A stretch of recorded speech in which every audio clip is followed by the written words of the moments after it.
Hello and welcome guys to EduCeption. In this video we are going to begin with the chapter Ratio and Proportion of Class 10 Mathematics. Now the entire chapter will be covered in two videos, so I will tell you to watch both the videos, and I hope after watching both the videos you understand this chapter easily. Watch this video till the end, and if you like it, do hit the thumbs up button, share this video with your friends and subscribe to EduCeption. To get notified of all our videos, do hit the bell icon. Now let's start. Ratio and proportion. You guys must have studied about ratios in previous classes. So I hope you have a basic understanding of what a ratio is and the properties of ratio. According to the class 10 syllabus, you will have to study about proportion and the properties of proportion. But we will need to brush up a little bit about ratios. So first, let's do that. A ratio is the comparison of the sizes of two or more quantities of the same kind by division. Now, if we want to compare the magnitude of two or more quantities of the same kind, we use ratios. And we do that by the method of division. I hope you know what a ratio is. It is a very simple term and you must have studied about it in previous classes. Let me give you a very basic example. Say we have two countries, United States of Dholakpur and Republic of Fulera. Now we want to compare the rice production and wheat production of both these countries. How we will do that? We will do that using ratios. So let's do that. First, let's compare the rice production. So United States of Dholakpur is to Republic of Fulera. Now whenever we denote a ratio, we use the symbol is to. That means this. It basically means division. So when we write A is to B, it means A by B. Okay, now let's come back over here. So United States of Dholakpur is to Republic of Fulera will be 50,000 ton for United States of Dholakpur. So 50,000 ton. Then for Republic of Fulera, the production is 30,000 ton. Now over here, you have to note something very important. Now, if we want to find the ratio between two quantities, the units of both the quantities should be same. You can see over here, the unit is ton over here for the numerator and it is ton over here for the denominator. So we can find the ratio. So if the unit is different, then we cannot find the ratio. So keep it in mind, ratios between two quantities can only be found if both the quantities have the same unit. Now let's cancel out. First the unit will get cancelled out, then the zeros. So we get the ratio as 5:3. Now over here, one more important thing, a ratio does not have any unit because the unit gets cancelled out. So keep it in your mind that a ratio does not have any unit. Now let's find the ratio of the wheat production of both the countries. So United States of Dholakpur is to Republic of Fulera. The wheat production for USD is 13,000 ton. So 13,000 ton. For Republic of Fulera we have 25,000 ton. So 25,000 ton. The unit gets cancelled out, 0, 0, 0, 0, 0, 0. So we get the ratio as 13:25. So I guess you understood what a ratio is. It is a simple comparison. Now there are a few properties of ratio that we need to understand. You must have studied about them in your previous classes, but let's study about them one more time.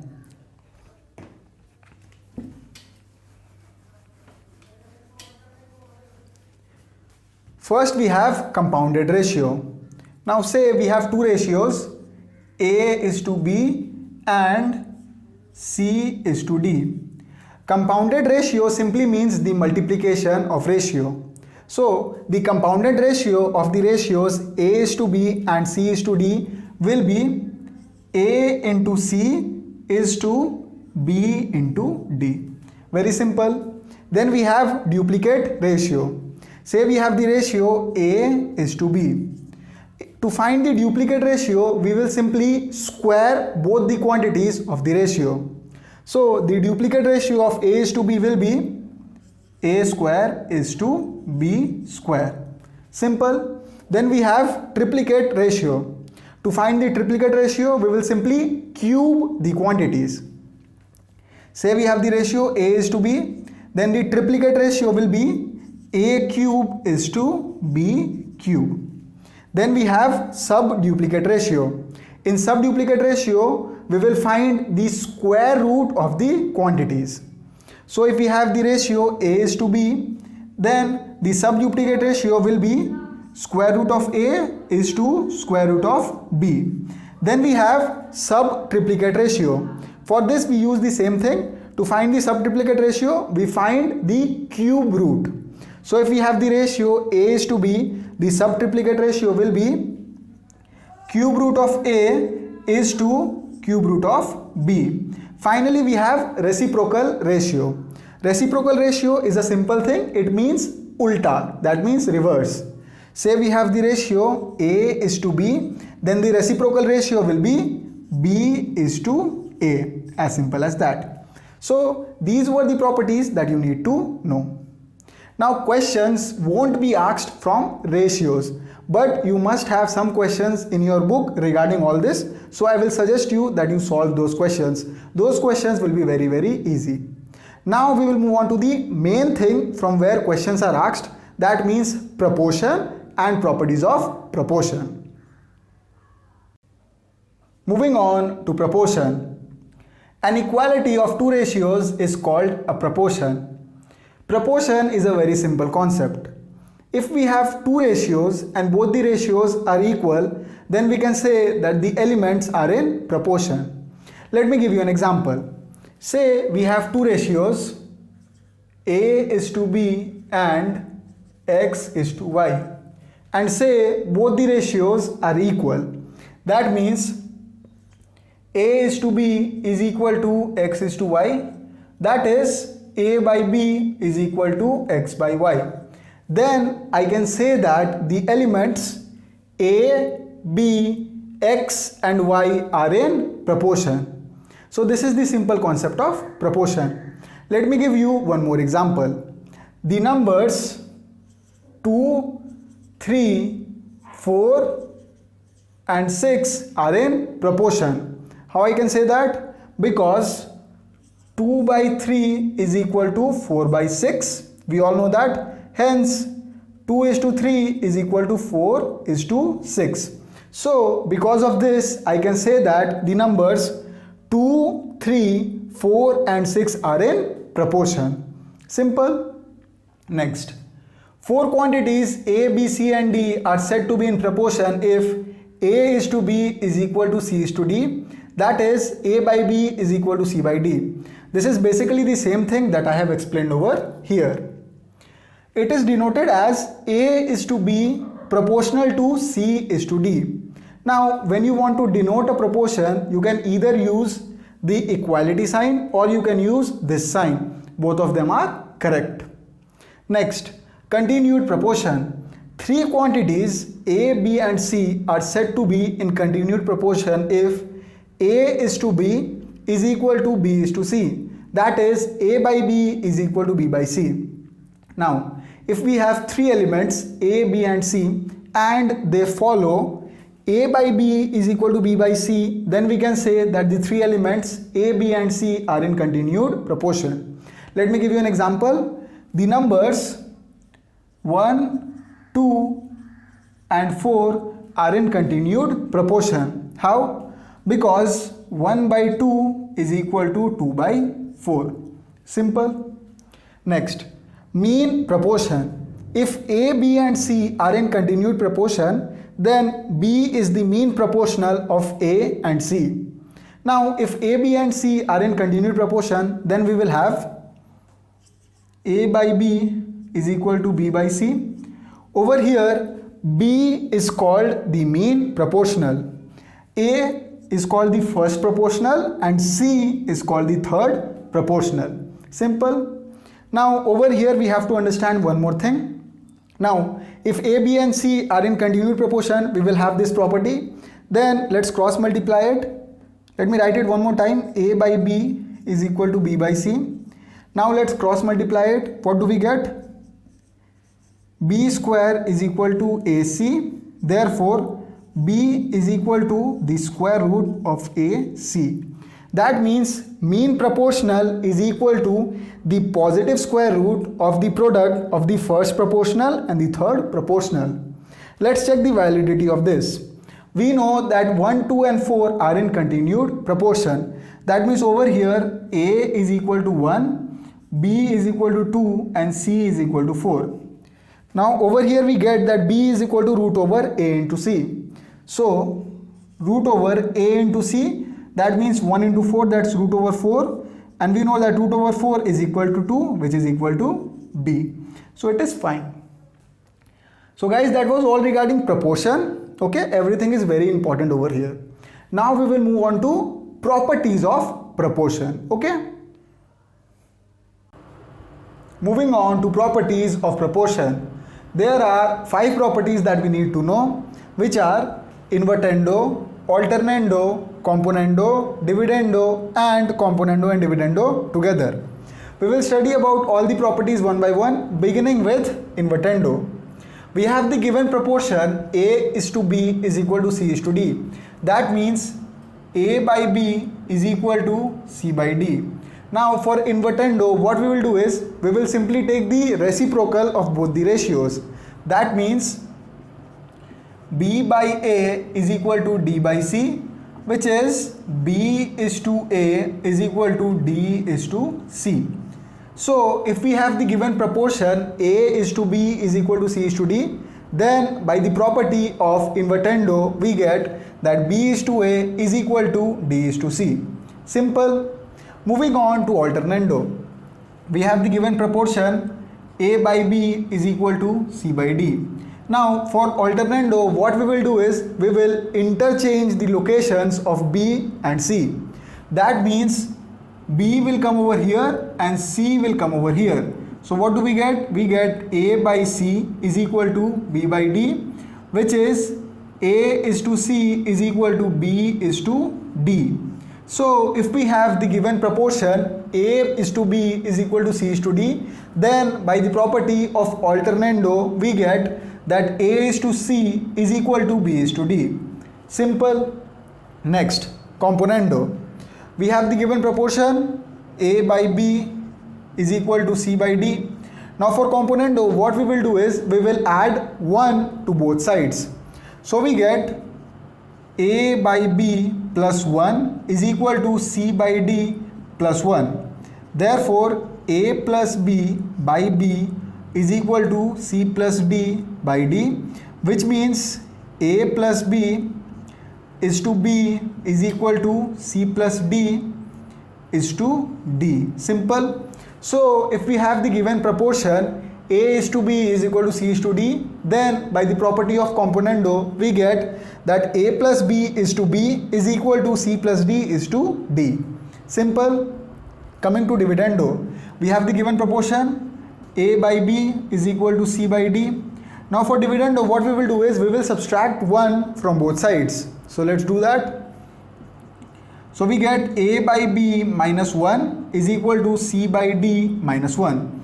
Therefore, A minus B by B is equal to C minus D by D, which is A minus B is to B is equal to C minus D is to D. Simple. So if we have the given proportion A is to B is equal to C is to D, then by the property of Dividendo we get that A minus B is to B is equal to C minus D is to D. So I hope you can see the difference over here. In Componendo we have the numerator plus denominator, and in Dividendo we have numerator minus denominator. Simple. Now we come to Componendo and Dividendo together, the most important property. How to find that? Say we call the equation of Componendo as 1 and equation of Dividendo as 2. Let's change the pen now. Now what we will do is, we will simply divide equation 1 by equation 2. So let's do that. What we will get? We will get A plus B by B into B divided by A minus B is equal to C plus D by D into D by C minus D. This B and this B will get cancelled out. This D will get cancelled out. So what do we get? We get A plus B by A minus B is equal to C plus D divided by C minus D, which simply means A plus B is to A minus B is equal to C plus D is to C minus D. So over here you can see that we get both componendo and dividendo, numerator plus denominator and numerator minus denominator on both the sides. So this is componendo and dividendo. So if we have the given proportion A is to B is equal to C is to D, then by using componendo and dividendo we will get A plus B divided by A minus B is equal to C plus D by C minus D. As simple as that. Now guys, all the properties are very important, so try to understand all of them properly. Now when we will solve the sums, the properties will become more and more clear, so it will get more easy. Now we will move on to the sums. Let's begin with the first question. What number must be added to each of the numbers 6, 15, 20 and 43 to make them proportional? Now a little while back in this video I told you that four quantities A, B, C and D are said to be in proportion if A is to B is equal to C is to D. That means A by B is equal to C by D. Using this we will solve this sum. Let me read the question one more time. What number must be added to each of the numbers 6, 15, 20 and 43 to make them proportional? So basically we will have to find a number. By adding that number to 6, 15, 20 and 43, they will become proportional. So first of all, let the number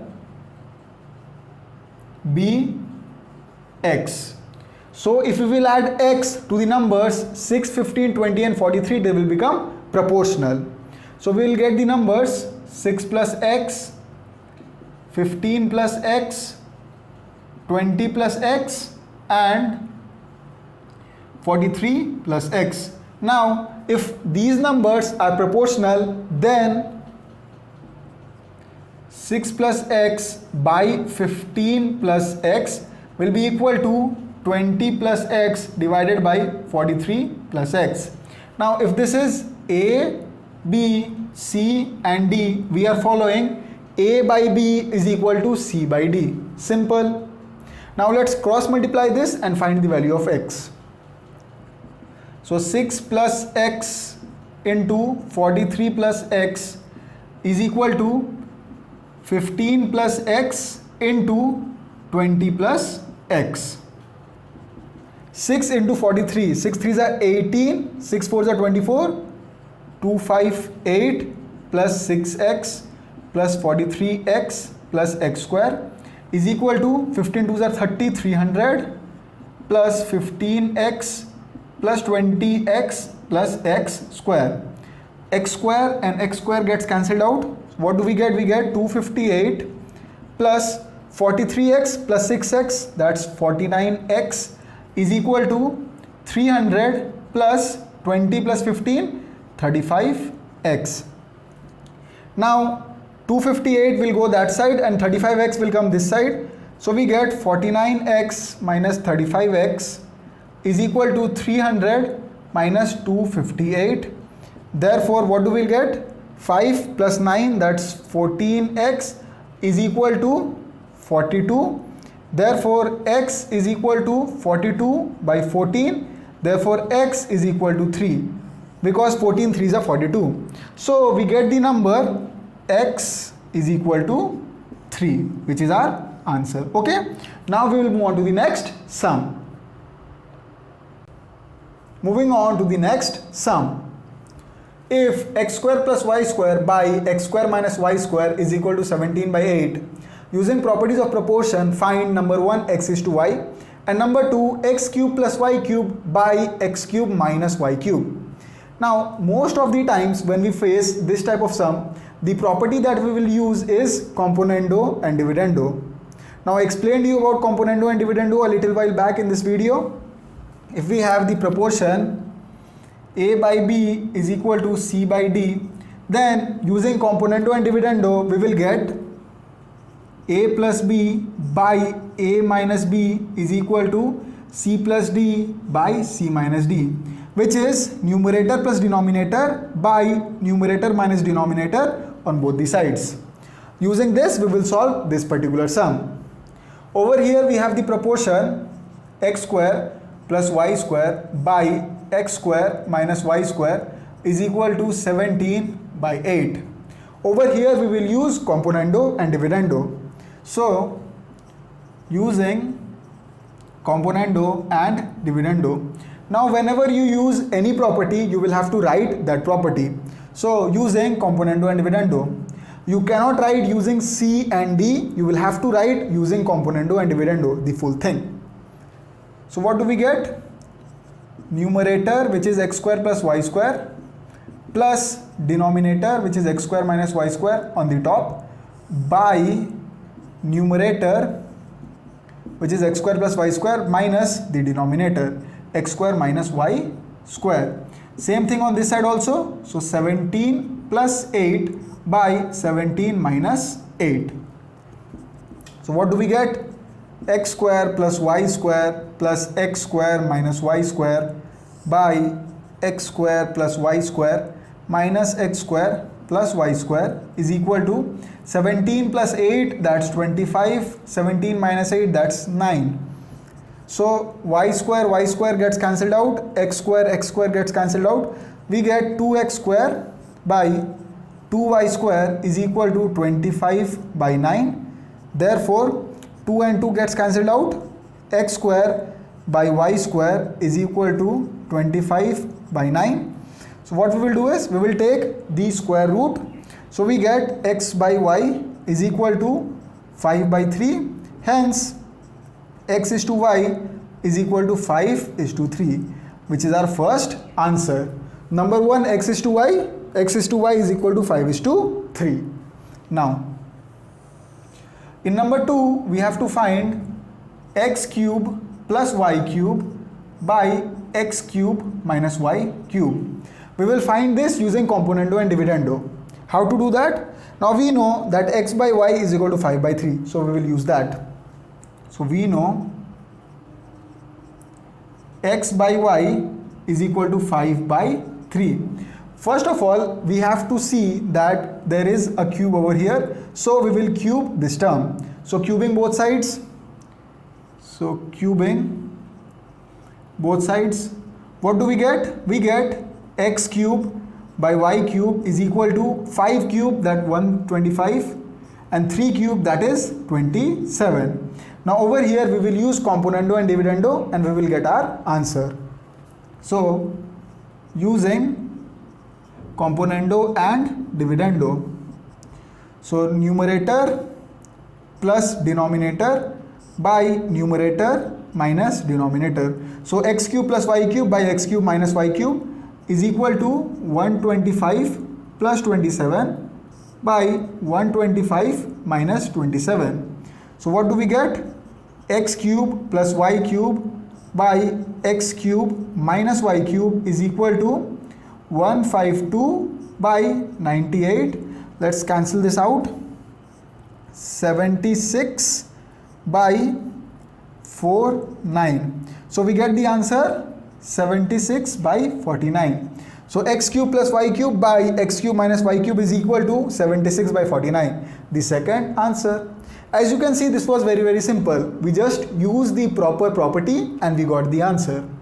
Now with the end of this sum, I will end this video over here. That means part 1 over here. In the next part, we will solve many more sums. So do watch that video. Until then, this is Rishi on behalf of EduCeption signing off. And guys, take care.